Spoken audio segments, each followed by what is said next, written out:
नमस्कार दोस्तों, स्वागत है आपका ओवी क्रिएशन में एक बार फिर। दोस्तों, आज हम जानेंगे पुरुषोत्तम मास का अध्याय 3। तो चलिए शुरू करते हैं। ऋषिगण बोले, हे महाभाग, नर के मित्र नारायण नारद के प्रति जो शुभ वचन बोले वो आप विस्तार पूर्वक हमसे कहें।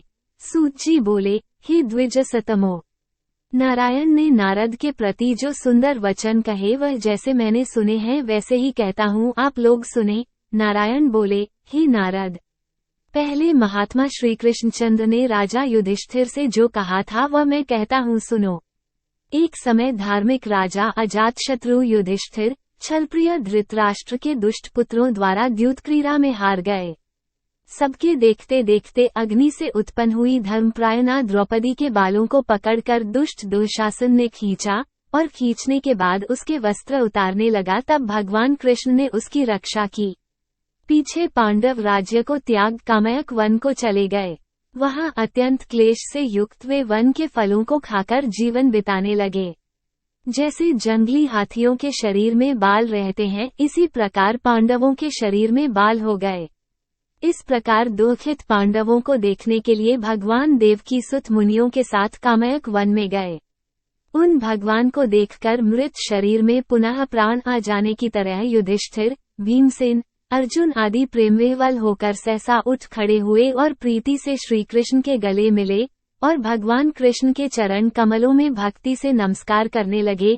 द्रौपदी ने भी धीरे धीरे वहां आकर आलस्य रहित होकर भगवान को शीघ्र नमस्कार किया। उन दुखित पांडवों को मृग के चर्म के वस्त्रों को पहने देख और समस्त शरीर में धूल लगी हुई, रूखा शरीर, चारों तरफ बाल बिखरे हुए द्रौपदी को भी उसी प्रकार दुर्बल शरीर वाली और दुखों से घिरी हुई देखा। इस तरह दुखित पांडवों को देखकर वे अत्यंत दुखी हुए। भक्तवत्सल भगवान धृतराष्ट्र के पुत्रों को जला देने की इच्छा से उन पर क्रुद्ध हुए। विश्व के आत्मा, बाहों को चढ़ा गुरेर कर देखने वाले, करोड़ों काल के कराल मुख की तरह मुख वाले, धधकती हुई प्रलय की अग्नि के समान उठे हुए, ओठों को दांत के नीचे जोर से दबाकर तीनों लोकों को जला देने की तरह ऐसे उद्घ हुए जैसे श्री सीता के वियोग से संतप्त भगवान रामचंद्र को रावण पर जैसा क्रोध आया था। उस प्रकार से क्रुद्ध भगवान को देखकर कांपते हुए अर्जुन, कृष्ण को प्रसन्न करने के लिए द्रौपदी, धर्मराज तथा और लोगों से भी अनुमोदित होकर शीघ्र ही हाथ जोड़कर उनकी स्तुति करने लगे। अर्जुन बोले, हे कृष्ण, हे जगत के नाथ, हे नाथ, मैं जगत के बाहर नहीं हूँ, आप ही जगत की रक्षा करने वाले हैं। हे प्रभु, क्या मेरी रक्षा आप न करेंगे? जिनके नेत्र के देखने से ही ब्रह्मा का पतन हो जाता है, उनके क्रोध करने से क्या नहीं हो सकता है? ये कौन जानता है कि क्या होगा? हे संहार करने वाले, क्रोध का संहार कीजिए। हे तात के पात, हे जगतपते, आप ऐसे महापुरुषों के क्रोध से संसार का प्रलय हो जाता है। संपूर्ण तत्व को जानने वाले सर्व वस्तुओं के कारण, वेद और वेदांत के बीज आप साक्षात श्री कृष्ण हैं। मैं आपकी वंदना करता हूँ। आप ईश्वर हैं। इस चराचरात्मक संसार को आपने उत्पन्न किया है, सर्वमंगल के मांगल्य हैं और सनातन के बीजरूप हैं। इसलिए एक के अपराध से अपने बनाए समस्त विश्व का आप नाश कैसे करेंगे? कौन भला ऐसा होगा जो मच्छरों को जलाने के लिए अपने घर को जला देता हो? श्री नारायण बोले, दूसरों की वीरता को मर्दन करने वाले अर्जुन ने भगवान से इस प्रकार निवेदन कर प्रणाम किया। सूत जी बोले, श्री कृष्ण जी ने अपने क्रोध को शांत किया और स्वयं भी चंद्रमा की तरह शांत हो गए। इस प्रकार भगवान को शांत देखकर पांडव स्वस्थ हुए।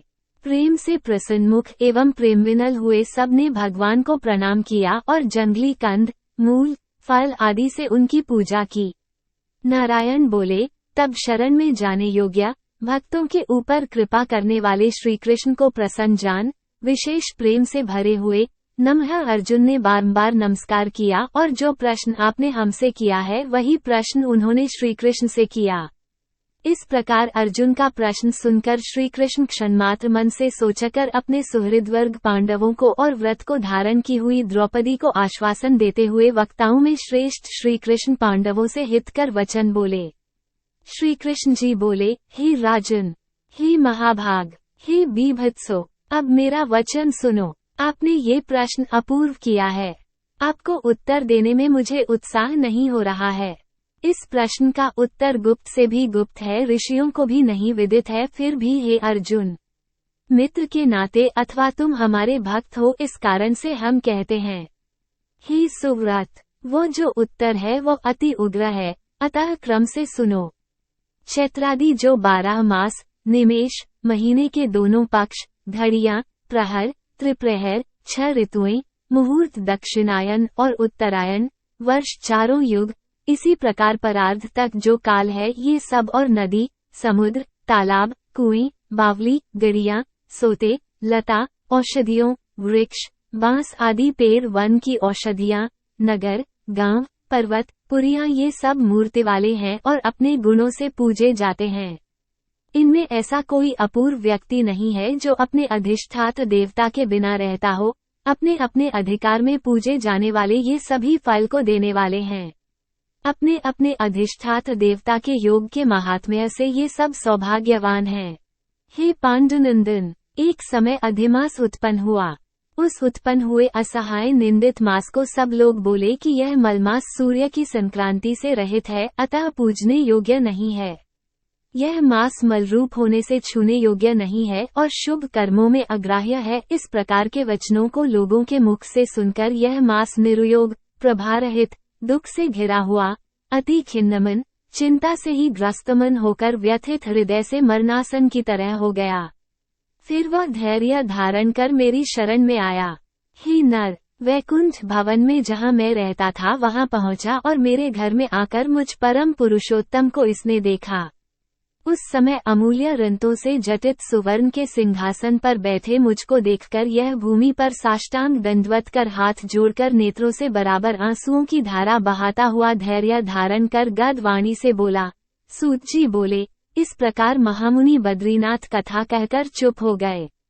तब नारायण के मुख से कथा सुन भक्तों के ऊपर दया करने वाले नारदमुनि पुनः बोले।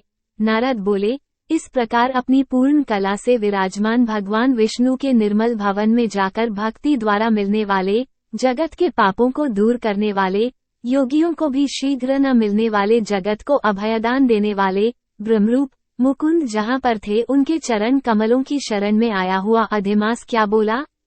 इति श्री बृहन्नारदीय पुराणे पुरुषोत्तममास महात्म्ये तृतीयोऽध्यायः 3 हरिः शरणम। तो मित्रों, उम्मीद करते हैं आपको हमारी आज की ये वीडियो पसंद आई होगी। यदि हाँ तो नीचे कमेंट करके जरूर बताएं और ऐसी ही और भी आध्यात्मिक और धार्मिक जानकारी के लिए हमारे YouTube चैनल ओवी क्रिएशन को लाइक करें, सब्सक्राइब करें। आज के लिए बस इतना ही, इजाजत दें। आपका बहुत बहुत शुक्रिया।